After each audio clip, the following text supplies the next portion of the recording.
La liberté n'a jamais été un don. Elle n'est pas une option. C'est une obligation, une exigence morale imposée à l'humanité pour garantir à chaque individu dignité, justice et respect de ses droits fondamentaux. Notre nation a écrit et éclairé de nombreuses pages de l'histoire universelle. Pourtant, en 2025, malgré les combats incessants de notre peuple, d'anciennes menaces ressurgissent et freinent notre quête collective de paix et de justice.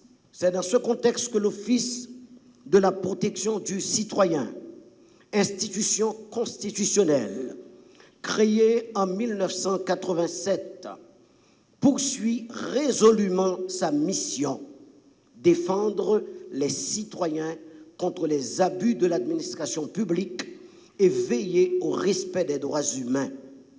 Avec une équipe engagée, nous avons le devoir de garantir impartialité, efficacité et protection des droits essentiels, tels la vie, la santé et la dignité. En mars 2025, nous avons publié un rapport thématique sur la situation dramatique des personnes déplacées vivant dans des camps de fortune.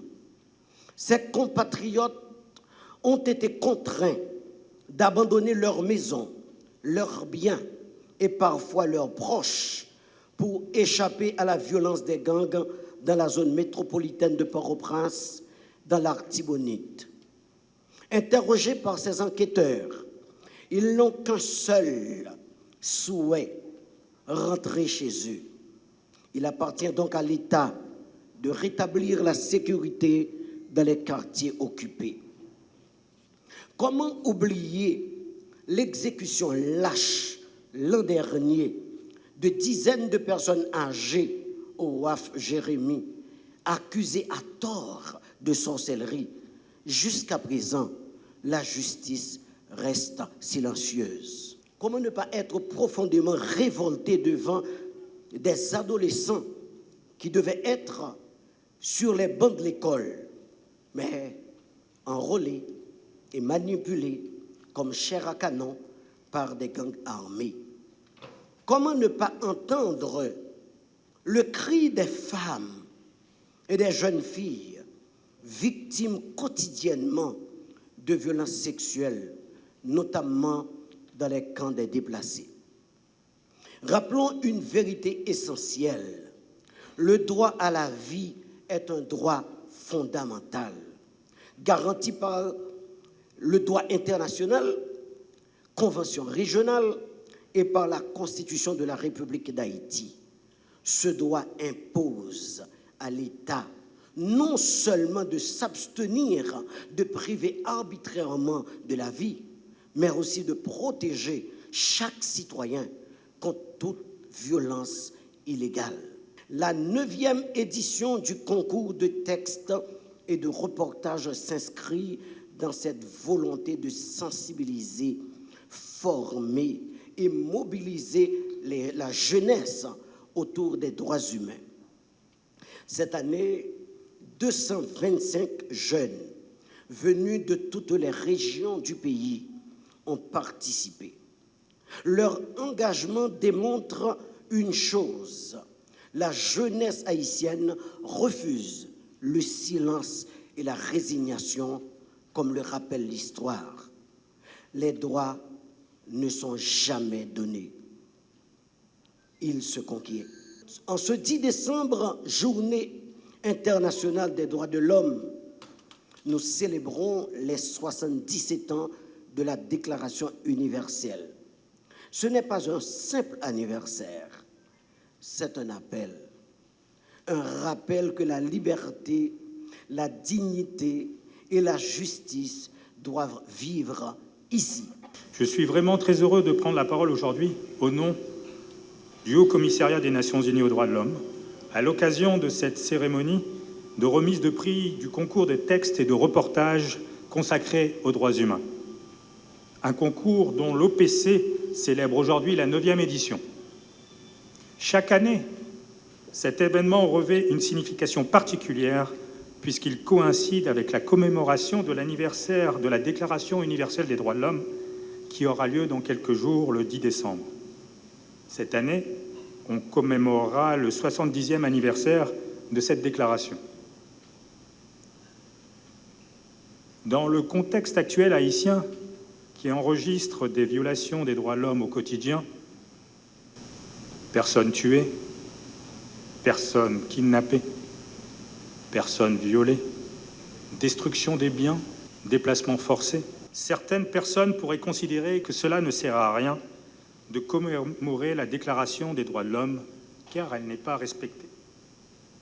Gen kek moun qui cap pensé ça pas servi non rien pour nous faire commémoration Déclaration des droits de l'homme, non, parce que yo pas respecté li. À ces personnes, je leur répondrai que la déclaration est un idéal, que les hommes se sont donnés au sortir de la Seconde Guerre mondiale, et qu'il ne faut pas oublier d'où nous venons pour construire le présent et construire l'avenir. Nous pas doués oublier côté nous sortis pour nous construire présent avec l'avenir nous.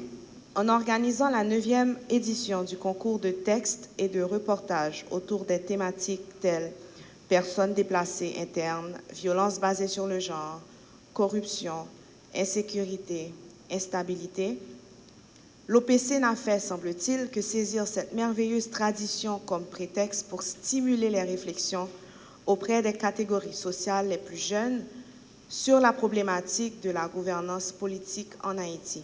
Je veux saisir également cette opportunité pour exprimer solennellement mes profonds respects et félicitations à tous les 216 participants et participantes de cette 9e édition du concours de textes et de reportages sur les droits humains.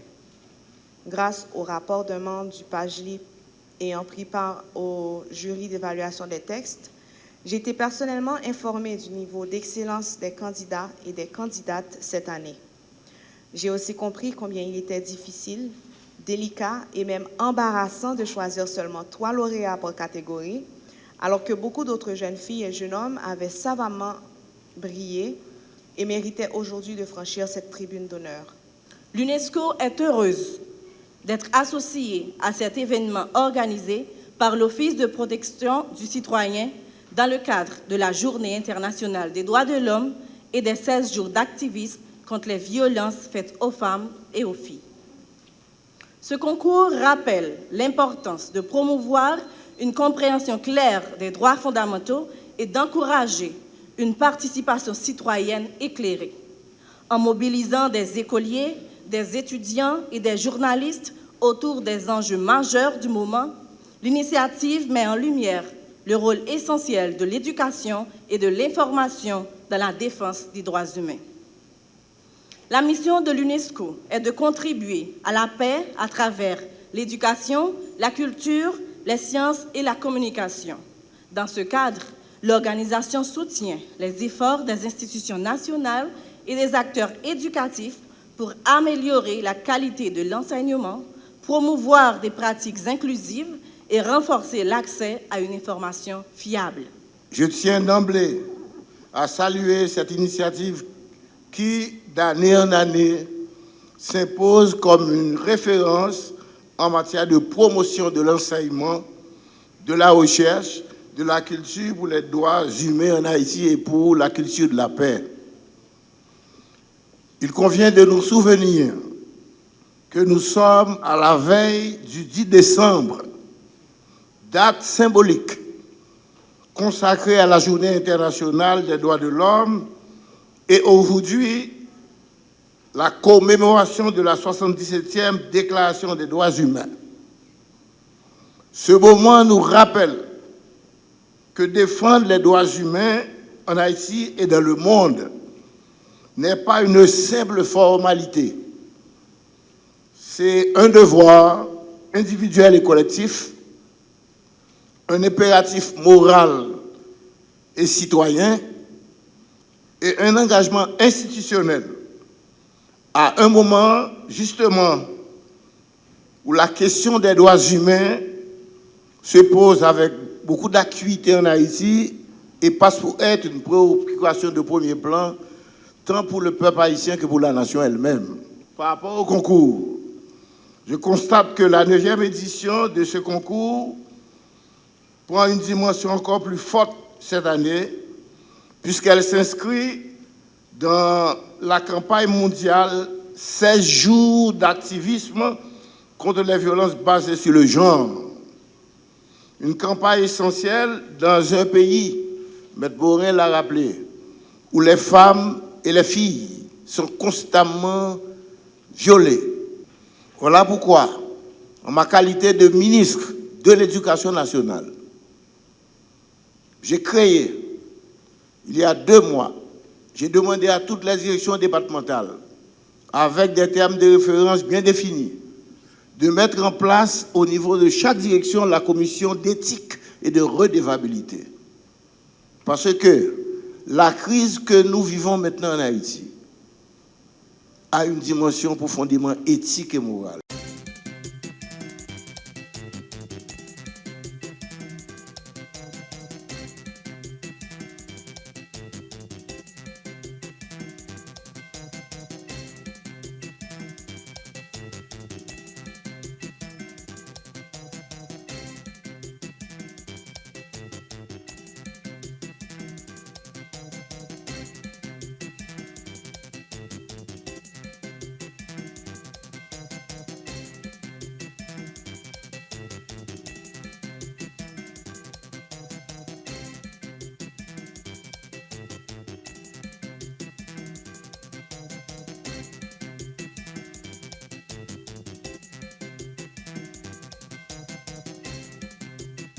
Nous, c'est lauréat 9e édition concours OPC et c'est ensemble avec un peu de joie, un peu de gratitude tout que nous recevons prix ça parce que prix ça mettait en avant le travail que nous-mêmes nous faisons sous violence, femmes avec petites filles qui n'ont qu'un déplacé, mais particulièrement violence sexuelle. Un message d'abord pour jeunes confrères concernant nous qui dans le métier, c'est continuer le travail et puis faire travail nous ensemble avec plus rigueur et continuer à informer, mais tout continuer à former la société sous des sujets qui parfois que public la société lui-même li kon ignorer.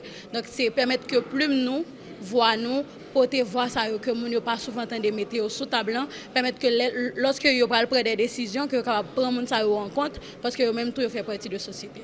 Nous avons eu l'occasion de travailler sur problématique femmes déplacées mais surtout femmes qui ont subi violence sexuelle et nous avons parlé avec un pile mesdames qui subit viol soit dans le camp, soit pendant le camp, soit pendant quitter la caillou et nous avons été travail moun sa va faire pour arriver reconstruire tête yo. Reconstruire tête yo d'un point de vue psychologique à travers support yo jeune de organisations féministes et organisations droits humains qui aident au passer cap là, mais tout l'autre étape nous souvent pas ouais qui c'est chercher faire démarche la justice pour capable arriver restituer ça yo prend pour yo qui c'est dignité. On considérer que les mesdames souvent victimes type de agression ça yo, il est difficile pour eux pour avouer ça ou du moins partager ça ensemble avec un monde qui envie qu'on est. Et comment tu as la télé? C'était un petit cas difficile puisque nous connaissons déjà ici bon gens les moun yo subi viol yo souvent c'est eux même fait passer pour coupable.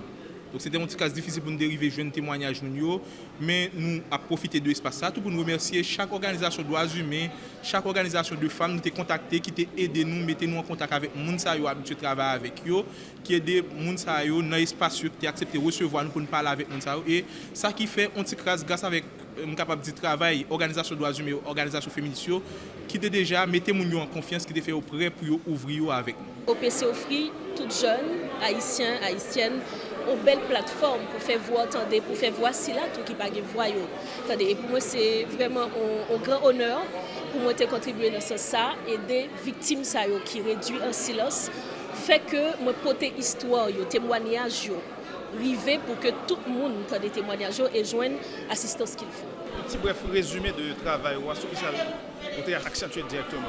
Alors travail par maintenant est fait sous femmes avec petites filles qui déplacent interne et qui victimes de viol et ou qui à partir de viol ça soit porté en grossesse non désirée ou bien bon petit monde.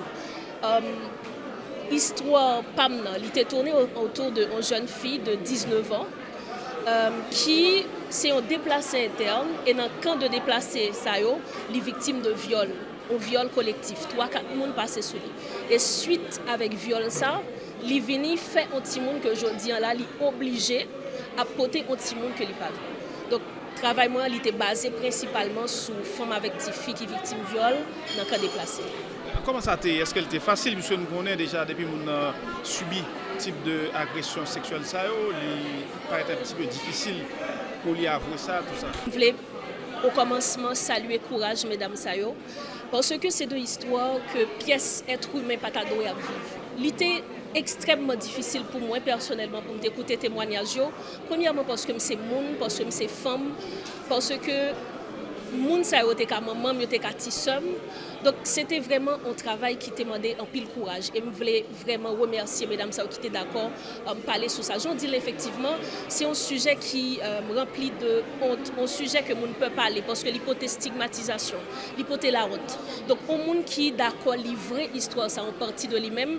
Donc vraiment c'est vraiment à féliciter et moi je pense tout que je dis là, au PC offrir nous-mêmes une plateforme pour que non seulement nous mettions lumière sur ça que mesdames ça vivent, mais tout de façon que nous sommes capables d'aider et c'est tout on appelle avec autorité pour que justement ça suspende. Femmes actives doivent suspendre, subir viol collectif, obligé de suspendre courir parce que si fils ça qui déplacé, yo gen un double fardeau. Premièrement, premier fardeau c'est parce que yo déplacé quitter caillou, yo quitté caillou dignité yo, mais en plus de ça, yo un deuxième fardeau que même société a porté pour yo, c'est que yo victime encore.